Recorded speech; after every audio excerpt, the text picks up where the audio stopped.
Elizabeth Clayton, called Ellie by friends and family, stood by the window, watching her 8-month-old daughter Emma napping under the Japanese maple tree in the garden. The gentle May breeze rocked the baby's bassinet, filling Ellie's chest with a sense of contented happiness. She had once worked as a buyer at an upscale New York department store, but now devoted her days to childcare. As she sipped her coffee, she was certain it had been the most important decision of her life. Is Emma still sleeping? Ellie turned to see her husband Michael emerging from his office. His gentle brown eyes showed signs of fatigue, yet they were filled with affection. His job as an engineer at an IT company kept him busy, sometimes tying him up in lengthy video conferences even on remote work days. Still, he always made time for his family and readily helped with baby care. Yes, she finally fell asleep. She was crying all night yesterday, so I hope she sleeps soundly today. Michael walked over to the window and put his arm around Ellie's shoulders. You're doing such a wonderful job. Emma is a lucky child. Ellie smiled, leaning against her husband. Their peaceful moment was interrupted by the ringtone of her cell phone in the living room. Looking at the screen, she saw it was from her sister Vanessa. Ellie sighed.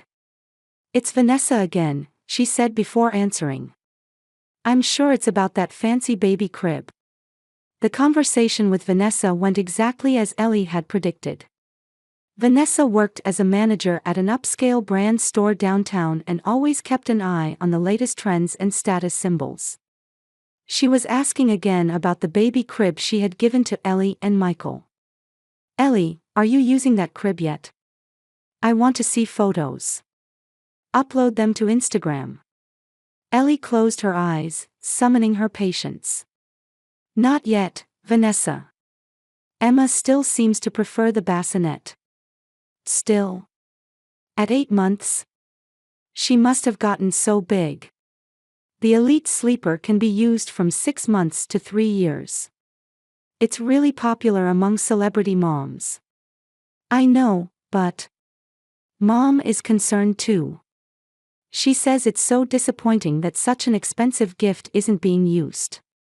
Vanessa's voice had a tone of reproach. Ellie looked out the window, narrowing her eyes.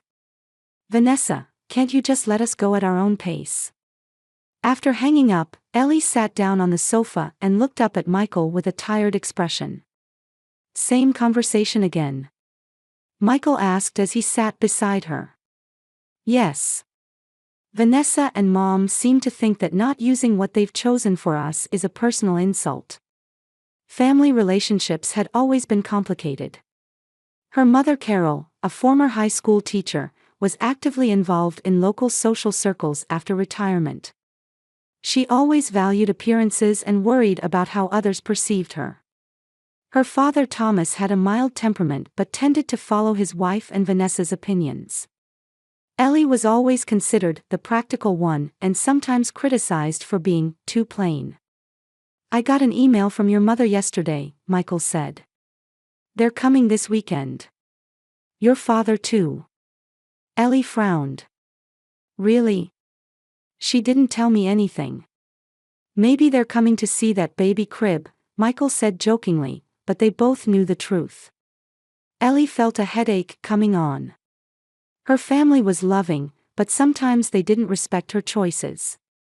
Especially her mother and Vanessa couldn't understand Ellie's tendency to prioritize practicality and safety, and always advised her to be more stylish. The phone rang again. This time it was Ellie's best friend Rachel.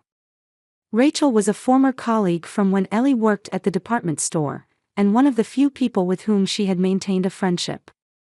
Rachel. I was just wanting to talk to you, Ellie said with relief in her voice. What's wrong? You sound tired. It's my family. They're putting pressure on me again about that baby crib. The elite sleeper. You're still not using it. Ellie hesitated. Actually, I don't plan to use it. Why not? I'll explain, but I'd rather talk about it in person. Okay. How about lunch tomorrow? At that cafe? Thanks, that would be great. After hanging up, Ellie turned to Michael. From her expression, he could tell something was bothering her. Everything okay? He asked. Ellie sank back into the sofa and said, carefully choosing her words, there's something I need to tell you about that baby crib. Just then, they heard Emma crying from the garden. Michael stood up, saying, let's talk later, and headed outside. Ellie watched him go, feeling torn between her desire to avoid conflict with her family and her determination to keep her daughter safe. Perhaps talking with Rachel tomorrow would clarify what she should do. At least Rachel would understand. 3 months ago, Ellie's baby shower had been held at her parents' spacious suburban home. Pastel pink and blue balloons swayed in the garden, and delicate finger foods were beautifully arranged on tables. Amidst gathered friends and relatives, Ellie smiled as she greeted everyone, cradling her growing belly. Then came time for gifts. Finally, we have something special, Carol announced as Thomas and Vanessa brought in a large box. This is from all of us. Ellie carefully opened the wrapping paper and found an elegant baby crib inside. The Elite Sleeper, with its glossy white wood and delicate gold decorations, was undeniably beautiful. It's perfect for you, sis. Vanessa said with a broad smile. It matches your minimal interior too, isn't it lovely? Carol nodded. It's very popular among celebrity moms right now. That Hollywood actress uses it too. It's a luxury item, so be grateful. Ellie noticed that the price tag had been removed from the box, but she knew this brand's reputation. It probably cost more than half her monthly salary. Thank you, really. She stammered. Thank you for such a lovely gift. But deep down, she felt uncomfortable. Why hadn't Vanessa and her parents consulted her and Michael about the simple, practical crib they had already chosen? After the party, while Michael was loading gifts into the car, Vanessa grabbed Ellie's arm. Thanks for pretending to be happy in front of everyone, she whispered. I could tell from your face that you didn't like it at first. But trust me, this will make you the envy of other moms. Ellie forced a smile. I was just surprised. Thank you, really. Back home, Ellie read the instruction manual for the baby crib.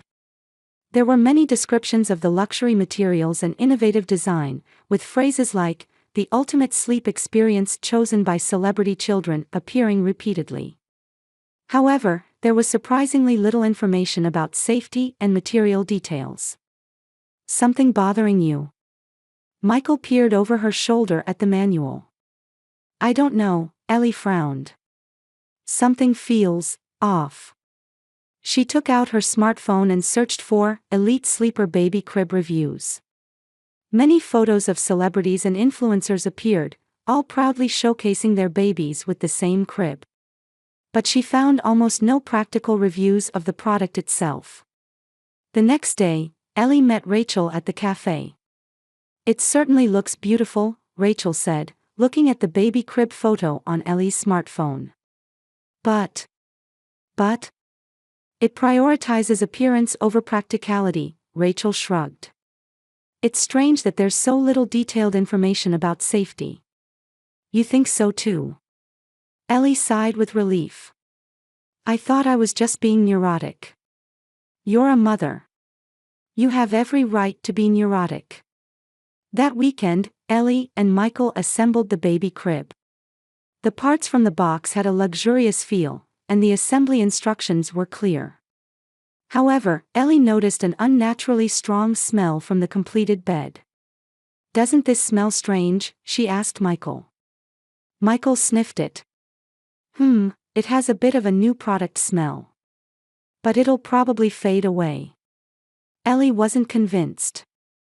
She held Emma and brought her near the crib.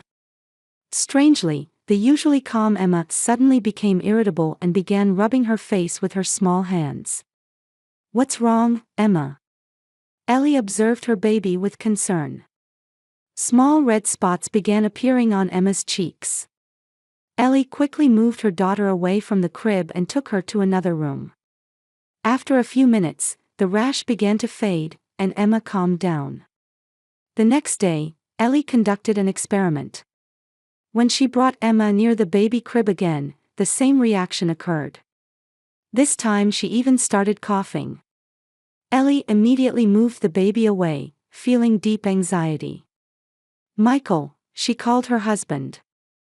"There's something wrong with this bed. Emma seems to be having an allergic reaction." Michael was skeptical at first, but changed his attitude when Ellie showed him photos on her smartphone, Emma's red rash near the crib, and her normal skin went away from it. "What could be causing this?" he frowned. "I don't know. But I think we should stop using it." That afternoon, Ellie secretly purchased another baby crib from a local children's store. She chose one that was simple, practical, and had clearly displayed safety standards. She set it up in another room and started putting Emma to sleep there. The baby showed no problems. However, the issue was the relationship with her family. "How's the crib? Does Emma like it?" Messages from Vanessa came almost daily. "It's lovely, thank you," Ellie continued to lie. "Send photos." The demand came from her mother as well. Ellie made up excuses. "She's sleeping right now. Let me tidy up first. I'll take a nice photo this weekend." And today, Michael had come home early from work and sat Ellie down on the sofa. "I want you to be honest," he said with a serious expression. "Why aren't you using that luxury baby crib? I know you're hiding another bed because of concern for family. But why?" Ellie took a deep breath. "See for yourself," she smiled. "Try putting the baby to sleep." With a confused expression, Michael picked up Emma and approached the elite sleeper. As Emma began to flail her little arms and legs, and the moment Michael tried to place her in the bed, her skin began to redden and swell with intense coughing. Michael immediately picked Emma up, his face pale. "My goodness," he said in a trembling voice. "Something is definitely wrong." Ellie took Emma from him and gently rubbed her back. "This is what I wanted to tell you. Something from the bed is causing Emma to have an allergic reaction." Michael's expression became determined. "We need to investigate. This isn't just a sensitivity issue. It could be something serious." Ellie looked at her husband and felt true relief for the first time. At least he would be on her side.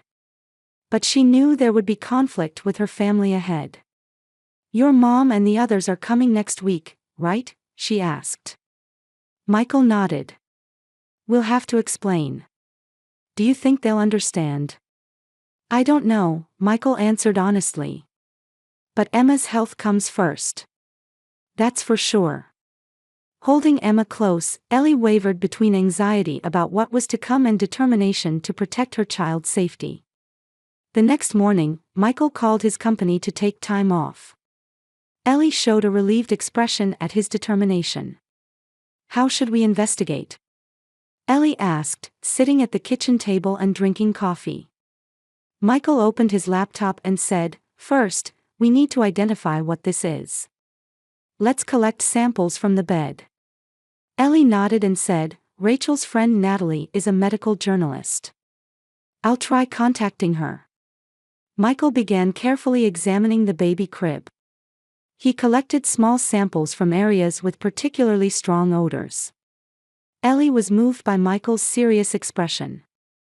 Until yesterday, she had worried that she might be overreacting, but now she felt they were tackling the problem together. "My college friend David is a pediatrician," Michael said. "He might be able to arrange tests." Ellie picked up her smartphone and searched for elite sleeper health issues. The first results were mostly corporate press releases and positive reviews. But after scrolling through several pages, she found several social media links with "content has been removed" messages. "This is strange," she frowned. "There are lots of deleted posts." Michael peeked at her screen. "That's suspicious. Something might be being covered up. That afternoon, Ellie met with Rachel and her friend Natalie. Natalie was a journalist who had written numerous articles about the safety of children's products. Natalie said, taking a sip of coffee, "Actually, I think I've heard something about this brand." She opened her laptop and began checking her files. "Here it is," she suddenly exclaimed. Last year, a blogger deleted all her content after posting a critical review of the Elite Sleeper. I found it strange and tried to contact her, but... And? Ellie leaned forward. She didn't want to talk. It seemed like there was some legal issue. The three women looked at each other. "So, you're saying someone is suppressing information about known problems?" Rachel said. "It's possible," Natalie chose her words carefully. "I'll investigate further." 2 days later, Michael received a call from his friend David. His voice was filled with tension. "Mike, the test results for your samples are in. I'm afraid it's not good news." Michael switched to speaker mode so Ellie could hear too. "What did you find?" Ellie asked anxiously. "High concentrations of formaldehyde and a type of flame retardant that was banned several years ago. They seem to be particularly present in the wood finish and adhesives. These can definitely cause skin irritation and respiratory problems."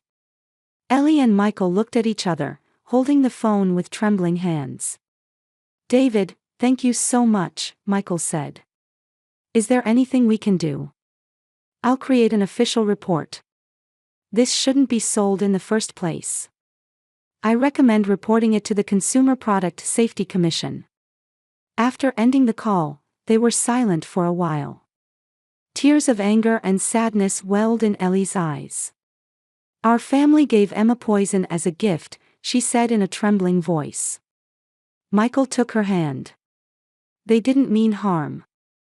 But now, we need to find out the truth." That night, Natalie contacted them. Her voice was excited. "Ellie, you were right to be suspicious. According to my industry sources, the Elite Sleeper is a brand designed for appearance and prestige, while the actual products are cheaply produced in unlicensed factories in China. They're using connections to bypass safety standards." "But how? American safety standards are supposed to be strict, aren't they?" Ellie asked in confusion. "That's the problem. They've reclassified their products as high-end furniture to avoid the rigorous testing required for children's items. Plus, they provide free samples to celebrities for promotion and pressure to keep problems from surfacing." Ellie trembled with anger. "So other babies are at risk too?" With a determined expression, she opened social media and posted about her experience and warning. However, hours later, the post was deleted. Instead, a warning email from Elite Sleeper's legal department had arrived in her inbox. Ellie shuddered at the message, "Spreading false claims about our product constitutes defamation." That weekend, Vanessa and their parents visited Ellie's home as planned. Ellie opened the door while holding Emma, greeting them with a tense smile. "Emma, you've grown so much." Carol reached for her granddaughter. "Let me hold her." Ellie handed her daughter to her mother and led the family to the living room. But Vanessa's eyes immediately went to the new baby crib in the corner of the room. "What's this?" She raised an eyebrow.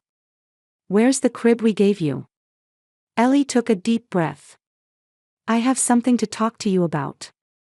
As she began to explain the issues with the baby crib, her mother's expression gradually hardened.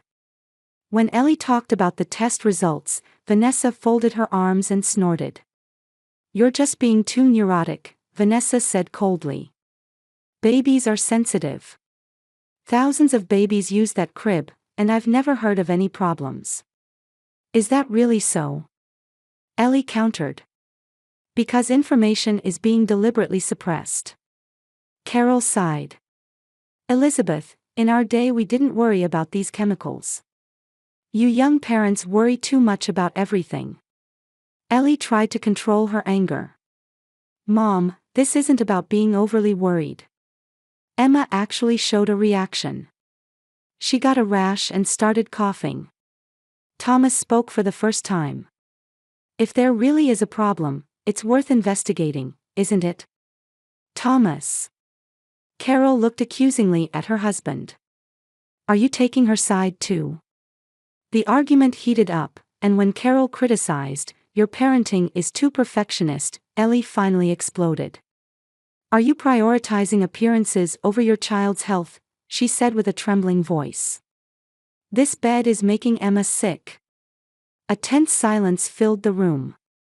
At that moment, Michael returned from work. He sensed the atmosphere and immediately understood the situation. Everyone, let me demonstrate, Michael said quietly. He brought out the elite sleeper and placed it in the center of the living room. Can I hold Emma? He asked Carol. Carol hesitantly handed her granddaughter to him. Michael brought Emma close to the crib, and as everyone watched, red spots began to appear on Emma's skin, and she started to cough. He immediately moved the baby away. I can't believe it, Thomas said with a shocked expression.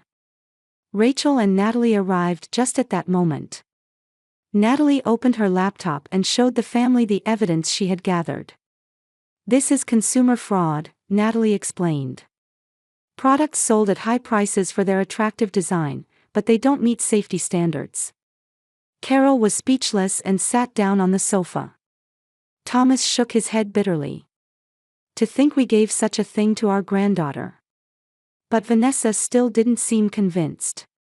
What happens to me if this goes public? I recommended it on Instagram.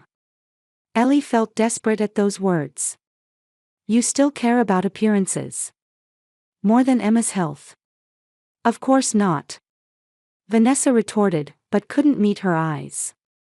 Ellie picked up Emma and showed strong determination.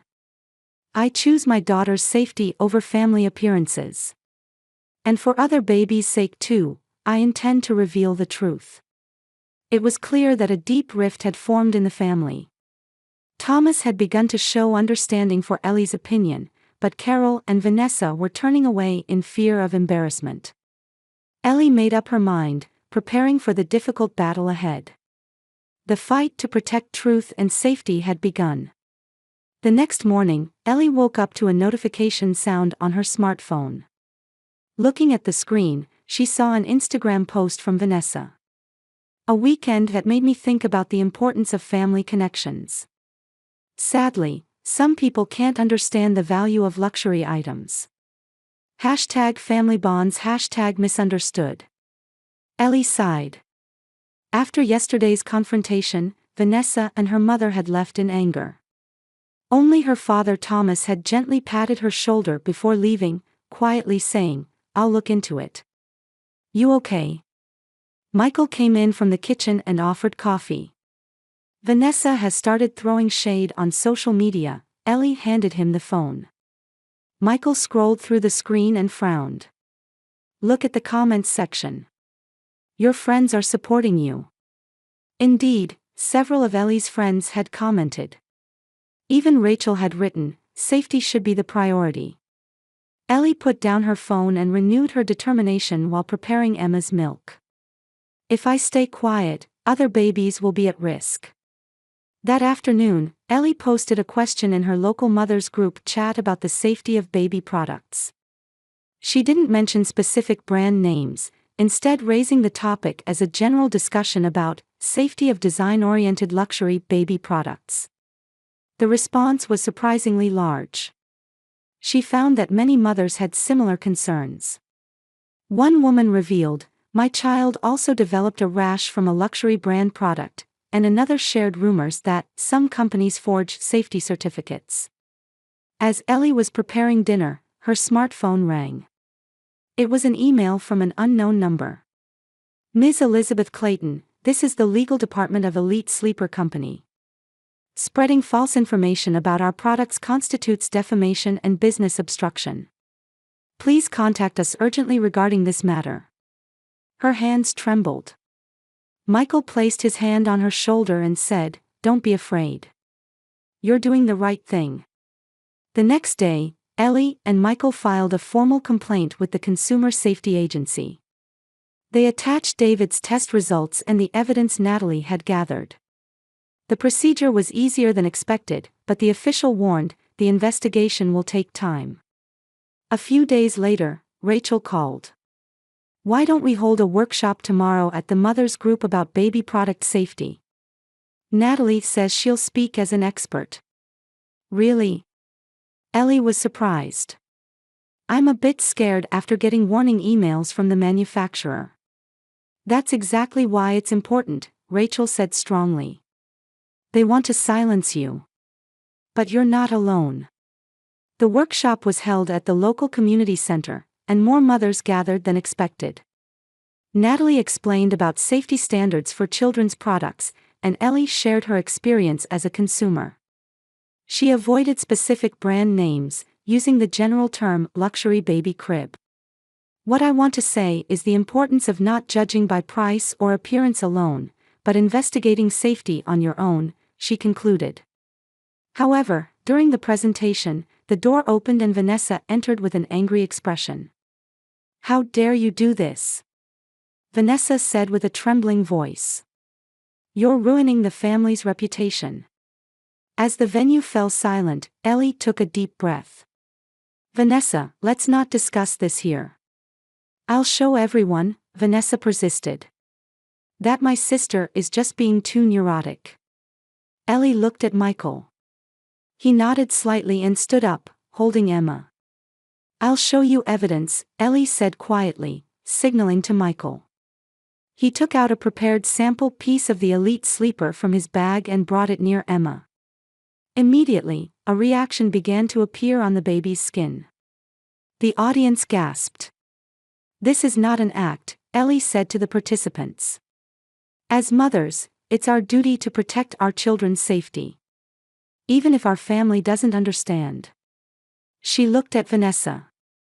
Her sister's face showed anger, confusion, and a little shame. "Are you really saying you're selling products that endanger babies?" Vanessa lowered her voice. "What I'm saying is that we shouldn't prioritize appearances over safety," Ellie answered gently. The meeting caught the eye of a local news reporter, and a short feature was included in the next morning's news. Ellie's interview was included. 3 days later, a press release announced that the Consumer Safety Agency had begun investigating Elite Sleeper. A week later, the manufacturer announced a voluntary product recall for quality improvement. Learning this, Ellie felt a sense of achievement but also deep fatigue. She had won, but could her relationship with her family be repaired? As Ellie sat on her home porch, she had an unexpected visitor. It was her mother, Carol. "May I come in?" she asked in a smaller voice than usual. Ellie nodded. Carol sat on the sofa and after a moment of silence said, "You were right. Mom." Ellie searched for words. "No, listen. I was wrong. I'm sorry for criticizing your parenting. You are, truly a good mother, Elizabeth." Ellie took her mother's hand. Tears welled in her eyes. That night, Michael embraced Ellie in the kitchen and whispered, "You did the right thing. You're the best mother." Looking at Emma's sleeping face, Ellie thought that the rift with her family would heal with time. And most importantly, she had no regrets about trusting her instincts and standing up to protect her daughter. 6 months later, Ellie invited her family to her home garden. Brunch was prepared on the table, and Emma, now a year and a half old and beginning to toddle, played energetically under the shade of morning glories. "I have something to tell everyone," Ellie stood up with a glass in hand. The entire family, Michael, her parents, and Vanessa, focused on her. "We're expecting our second child." Cheers erupted, and Carol hugged her daughter. "Congratulations, Elizabeth." Thomas patted Michael's back with misty eyes. Over the past 6 months, family relationships had gradually been repaired. Elite Sleeper eventually recalled all products and announced new models that complied with safety standards. They never publicly acknowledged the previous issues, but it became a significant lesson within the industry. "Look at this," Vanessa showed her smartphone to Ellie. Once filled with luxury brand posts, her Instagram now featured hashtags like practical choices and child safety. "At the store, I now only deal with products that have received safety certification," she said, looking a bit embarrassed. After that incident, she temporarily lost her influence on social media. But now she had found a new direction. "That's wonderful, Vanessa," Ellie said sincerely. Carol sat with Emma on her lap and said, "Safety is more important than appearances." She still occasionally reverted to old habits, but now prioritized her grandchild's health. After lunch, Thomas called Ellie aside. "Your courageous action was right," he admitted candidly for the first time. "I should have stood by you sooner." "It's okay, Dad," Ellie gently squeezed her father's arm. "Family isn't always perfect. But we can learn from each other." That evening, Rachel came to visit. She and Natalie continued their awareness campaign about baby product safety, and Ellie's brave action had influenced many families. "You've saved many babies' lives," Rachel said, hugging Ellie. "You should be proud." After Michael put their daughter to bed, he sat with Ellie on the porch swing. As the twilight sky turned red, Ellie felt a peaceful satisfaction. "It was tough," Michael said, holding her hand. "Confronting family was painful," Ellie answered honestly. "But I'm glad I stood up for my child's safety." In the bedroom, Ellie gazed down at the sleeping Emma. Her daughter slept peacefully in a safe wooden crib. Space for the second baby was already prepared next to it. From this experience, Ellie learned the importance of trusting her instincts as a mother. And that sometimes, even if it means confronting those you love most, you need the courage to speak up for your children. In the moonlight streaming through the window, Ellie gently placed her hand on her stomach. A new life was growing. She was ready to stand up to protect her children in any situation. Because that's what a mother's unwavering love is all about.